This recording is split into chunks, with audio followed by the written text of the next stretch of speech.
इन लोगों ने डर फैला दिया। मैं आपको अयोध्या से शुरू करता हूं। सर नमस्कार। अयोध्या ने आपको मैसेज भेजा। अयोध्या ने राम भगवान मेरा व्यवस्था का सवाल है।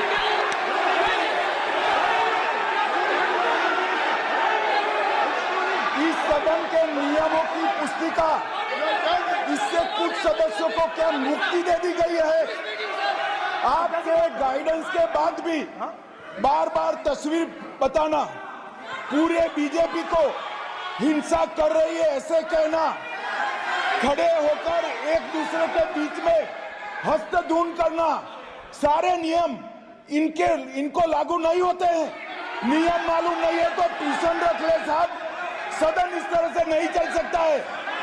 ये सदन, मेरा आपसे आग्रह है कि ये सदन ऑर्डर में रहना चाहिए, नियमों के अनुसार रहना चाहिए।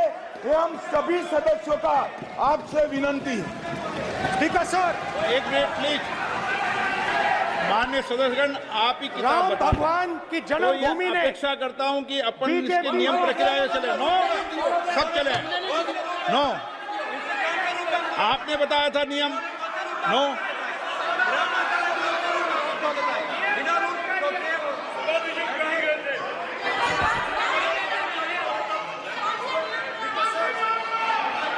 माइक दीजिए सर। हाँ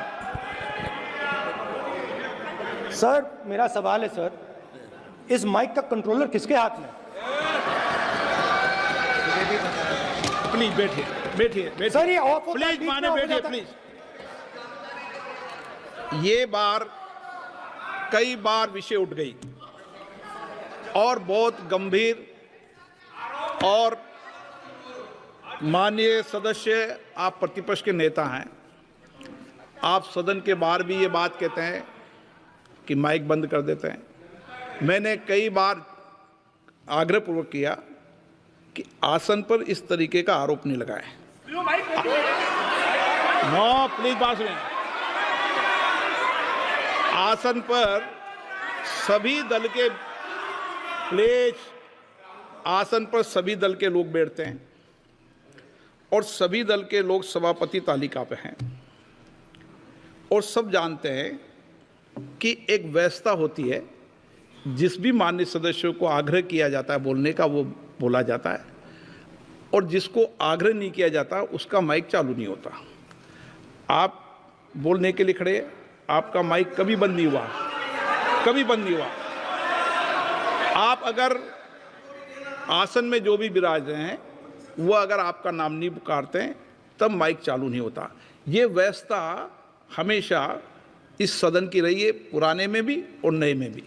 कभी आसन पे व्यक्ति पर माइक का कंट्रोल नहीं होता। दूसरा, माननीय प्रतिपक्ष के आप नेता हैं और आपसे ये अपेक्षा की जाती है कि आप लोकसभा की प्रक्रिया का, संचार नियम का पालन करें, संविधान की जो व्यवस्थाएं दे रखी है उसकी पालन करें, और सदन में बोलते समय किसी भी धर्म को के ऊपर ऐसा आक्षेप नहीं करें जिससे पूरे देश के अंदर विषय पैदा हो। ये आपसे अपेक्षा की जाती है। सर, मैं बिल्कुल आपकी रिस्पेक्ट करता हूं स्पीकर सर, मगर मेरे भाषण के बीच में सच्चाई ये है कि माइक ऑफ हो जाता है। मैं क्या करूं, हो जाता है वो। अब आपने देखा मैंने अयोध्या शब्द यूज किया और माइक ऑफ हो गया। नो, अरे ये प्रधानमंत्री मोदी जी के टाइम में आधा आधा कह रहा है क्या? तो अयोध्या ने राम भगवान की जन्मभूमि, प्लीज ब्रदर, राम भगवान की है दोस्तों, इस तरह की वीडियो देखने के लिए हमारे चैनल को लाइक एंड सब्सक्राइब कर दो और बेल आइकन दबाना मत भूलिए। जन्मभूमि ने बीजेपी को मैसेज दिया और ये आपके सामने मैसेज बैठे हुए हैं। मैंने इनसे पूछा, कल कॉफी पी इनसे मैंने पूछा बताइए, मैंने पूछा कि बताइए ये हुआ क्या।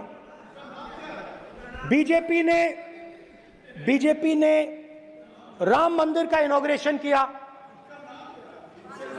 बोलने दीजिए, राम मंदिर का इनॉग्रेशन किया।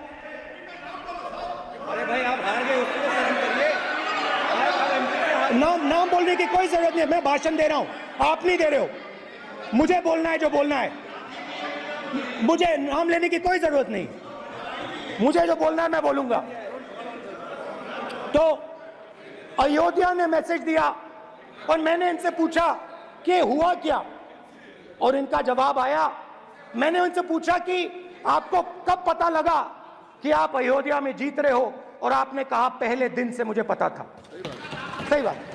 और मैंने कहा ये क्या हुआ, उन्होंने कहा राहुल जी अयोध्या में एयरपोर्ट बना, अयोध्या की जनता से जमीन छीनी गई और आज तक उन्हें मुआवजा नहीं मिला है। उन्होंने कहा, सही बात, उन्होंने कहा कि अयोध्या में जो भी छोटे छोटे दुकानदार थे, जो भी छोटी छोटी बिल्डिंग्स थी, उन सारों को तोड़कर गिरा दिया गया और उन लोगों को सड़क पर कर दिया गया। इन्होंने यह भी कहा कि अयोध्या के इनॉग्रेशन में अयोध्या की जनता को बहुत दुख हुआ, क्योंकि इनॉग्रेशन में अदानी जी थे, अंबानी जी थे, मगर अयोध्या का कोई नहीं था। और ये कारण था कि अयोध्या की जनता में, उनके दिल में नरेंद्र मोदी जी ने भय डाल दिया। उनकी जमीन ले ली, उनके घर गिरा दिए, और फिर अयोध्या के गरीब लोगों को, किसानों को, मजदूरों को मंदिर के इनॉग्रेशन तक नहीं जाने दिया। मंदिर के इनॉग्रेशन छोड़ो, उसके बाहर भी नहीं जाने दिया। और इसीलिए अयोध्या की जनता ने सही मैसेज भेजा। अच्छा, इन्होंने मुझे एक और बात बोली, 3 बार इन्होंने कहा कि 3 बार नरेंद्र मोदी ने टेस्ट किया, 2 बार क्या मैं अयोध्या से लड़ जाऊं, और सर्वेयर्स ने कहा अयोध्या में मत लड़ जाना, अयोध्या में मत लड़ जाना, अयोध्या की जनता हरा देगी। और इसीलिए प्रधानमंत्री वाराणसी गए और वहां बच के निकले।